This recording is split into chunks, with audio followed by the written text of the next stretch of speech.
নতুন বছর পড়তে না পড়তে আবার শুরু হয়ে গেল উৎসব। আজকে ছিল আমাদের এখানে অন্নপূর্ণা পুজো। গেটের সামনেটাই প্রথমে তোমাদের সঙ্গে দেখালাম, এত সুন্দর করে সাজিয়েছে।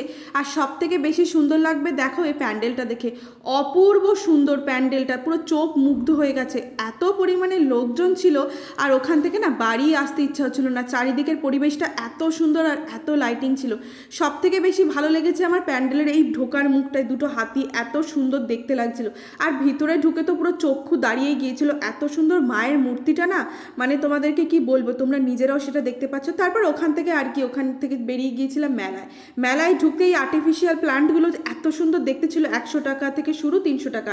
আর এই কানেরগুলো তোমরা গেস করো তো কত করে দাম হতে পারে। এগুলো মাত্র 30 টাকা করে ছিল, যেটা নেবে সেটা 30 টাকা। এত কম প্রাইসের মধ্যে, কিন্তু আমার এতই লাখ খারাপ, আমি না আসার সময় নেব বলেছিলাম, কিন্তু ততক্ষণে উনি চলে গিয়েছিল। আবার কি মেলাটা ঘুরে একটু লস্যি খেয়ে বাড়ি চলে আসলাম। টাটা।